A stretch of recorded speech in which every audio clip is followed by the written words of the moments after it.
Hello guys, कैसे हैं आप लोग? आई होप आप लोग सब बढ़िया होंगे। सो आज की क्लास में हम डिस्कस करने जा रहे हैं क्या टॉक्सिक शॉक सिंड्रोम।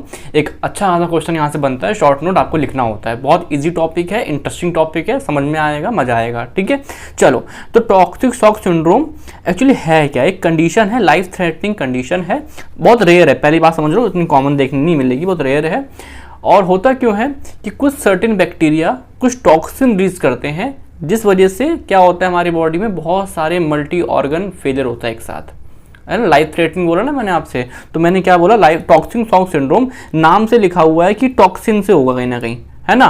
तो होगा क्या, यहाँ पे कुछ बैक्टीरिया क्या सिक्रेट करेंगे, कुछ टॉक्सिन सिक्रेट करेंगे ब्लड के अंदर, ब्लड स्ट्रीम के अंदर, जो कि कहीं ना कहीं किस तरीके से देखेंगे कि एक बहुत एग्रेसिव वे में क्या करेंगे, हमारी पूरी बॉडी को अफेक्ट करेंगे। ठीक है, मल्टीपल ऑर्गन को अफेक्ट करेंगे। ठीक है जी, चलो देखते हैं उन बैक्टीरिया के नाम। मैंने बोला कुछ बैक्टीरिया करते हैं, लेट्स सी उन बैक्टीरिया के नाम क्या है। तो ऑरियस, स्टेफाइलोकोकस ऑरियस, स्ट्रेप्टोकोकस पायोजिन, ये दो बैक्टीरिया ऐसे हैं जो कुछ क्या क्रिएट करते हैं, कुछ टॉक्सिन सिक्रीट करते हैं। ठीक है, तो टॉक्सिन यहाँ पे क्या होता है, टॉक्सिक शॉक सिंड्रोम, टॉक्सिन नाम में लिखा हुआ है तो 1 और SPEABC। अगर आप लोगों को याद हो, मैंने ये दोनों बैक्टीरिया पढ़ा दिए हैं, नहीं पढ़ाए तो आपने नहीं पढ़े होंगे, मैंने GIT में पढ़ाए थे, GIT में पढ़ाए थे, और एक कहाँ पढ़ाया था, रेस्पिरेटरी में पढ़ा दिया था। ठीक है, तो वहाँ मैंने दोनों टॉक्सिन की बात करी थी, है ना, स्ट्रेप्टोकोकल पायोजेनिक, है ना, एंडोटॉक्सिन, इस तरीके से मैंने बात करी थी। तो ये क्या हुआ आपका ABC, ये दोनों ही क्या है, ये टॉक्सिन बनाएंगे कौन, ये बैक्टीरिया। मतलब कि कहीं ना कहीं ये बैक्टीरिया आए, इन्होंने टॉक्सिन बनाया, अब ये दिक्कत क्रिएट करेंगे, दिक्कत ये लोग क्रिएट करेंगे, टॉक्सिन क्रिएट करेंगे। ठीक है जी, ऐसा क्या खास है इस टॉक्सिन में? टॉक्सिन तो बहुत देखे, ऐसा क्या है इनमें जो ऐसा कुछ कर पा रहे हैं? Because they are super antigen, they are super antigen. क्या होते हैं सुपर एंटीजन? बताऊंगा, मैं बताऊंगा, मैंने उम्मीद कर रहा आपको चाहता होगा पहले से। ठीक है, चलो पहले बात करते हैं रिस्क फैक्टर की।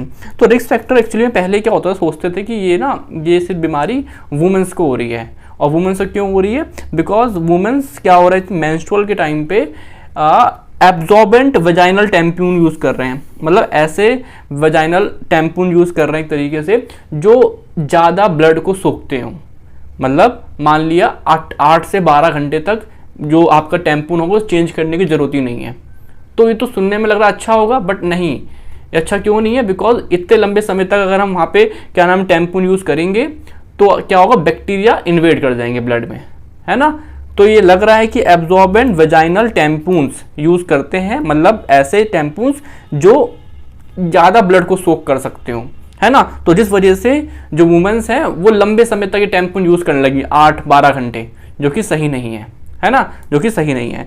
तो ये ड्यूरिंग मेंस्ट्रुएशन, तो ये रीज़न तो हो गया। लेकिन देखा गया नहीं, ये वुमेन्स में ही नहीं, ये मेंस और वुमेन दोनों में मिलती है बीमारी। कहीं ना कहीं बस बैक्टीरिया की एंट्री होनी चाहिए स्किन से, म्यूकोजा, सर्जिकल वाउंड, है ना, आपका कोई भी अपसेस हो रहा है, बैक्टीरिया की एंट्री हुई और बैक्टीरिया ने कोई टॉक्सिन बना दी है, ये इसकी रिक्वायरमेंट है। इसमें कोई जेंडर स्पेसिफिक बातें नहीं है, लेकिन पहले ऐसे लगता था। ठीक है, अब मैं थोड़ी देर समझाना चाहता हूँ आपको what is antigen and what is super antigen के डिफरेंस, जो मुझे इस चैप्टर में इस टॉपिक को समझाने के लिए जरूरी है। मेरी बात समझो, एक नॉर्मल एंटीजन आया तो उससे पहले कौन प्रोसेस करता है? मैक्रोफेज, यानी कि एंटीजन प्रेजेंटिंग सेल्स। तो ये एंटीजन प्रेजेंटिंग सेल्स के पास गया एंटीजन और उसने रिप्रेजेंट कर दिया अपने आप को इस तरीके से, किसको? टी सेल्स को, टी सेल्स को रिप्रेजेंट कर दिया। मतलब एक एंटीजन आया, पहले वो किसने खा लिया किसी एंटीजन प्रेजेंटिंग सेल्स, मैक्रोफेज मान लो, खा लिया, फिर उसे प्रोसेस किया और अपने ऊपर यहाँ पे रिप्रेजेंट करा दिया। और ये है मेरे टी सेल पे लगे रिसेप्टर, टी सेल रिसेप्टर, जैसे मैं TCR बोलता हूँ, टी सेल रिसेप्टर, और ये रिसेप्टर पे जाके ऐसे लग गया और क्या होगा बताओ, यहाँ से आपके टी सेल्स बनेंगे। कितनी? 0.1%। लेकिन ये स्पेसिफिक होंगे उस बैक्टीरिया के लिए, उस टॉक्सिन के लिए बनेंगे स्पेसिफिक। ठीक है, ये आपका नॉर्मल एंटीजन काम करता है। बट सुपर एंटीजन क्या है ना, मान लिया ये सुपर एंटीजन है, तो सुपर एंटीजन क्या करेगा, वो एंटीजन प्रेजेंटिंग सेल के पास जाएगा ही नहीं, स्किप, मुझे ज़रूरत नहीं तुम्हारी, है ना।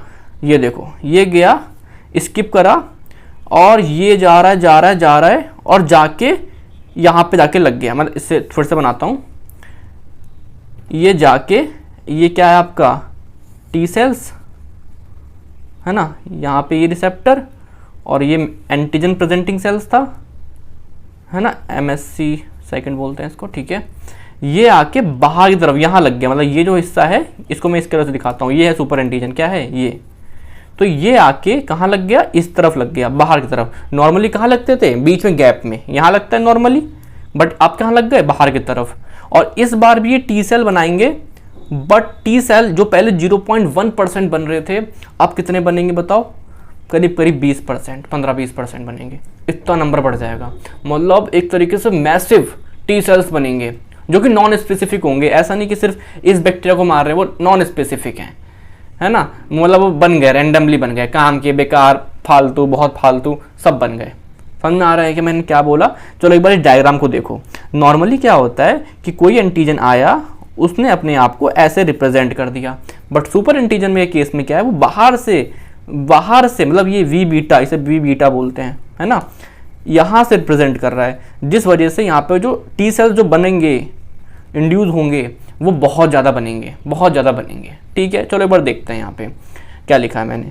तो जो टॉक्सिन है आपके, जो मैंने बात करी आपसे, ये टॉक्सिन, ये वाले टॉक्सिन, ये क्या करेंगे, बाईपास कर देंगे एंटीजन प्रेजेंट प्रोसेसिंग को। जो APC होते हैं, एंटीजन प्रेजेंटिंग सेल्स, उन्हें बाईपास कर दिया कि तुम्हारी ज़रूरत नहीं है, जाओ, ठीक है। खुद जाएंगे और डायरेक्टली बाइंड करेंगे MSC second and TCR V beta region पे। मतलब MSC सेकंड क्या है, ऊपर वाला हिस्सा, और नीचे क्या है, ये TCR, उसके बीटा वाले, अल्फा वाले पे नहीं, बीटा वाले पे जाके लग गए। और क्या करा उन्होंने, एक्टिवेशन करा, टी सेल्स बनो, टी सेल का एक्टिवेट कर दिया, नॉन स्पेसिफिक, वो उस बैक्टीरिया के लिए स्पेसिफिक नहीं है, सिर्फ वो वाले बनेंगे, कोई रैंडमली बने जा रहे हैं। 20 से 30% बन गए, और नॉन बनते कितने हैं, 0.1%। कितना बड़ा, कितने ज़्यादा टी सेल्स बन गए।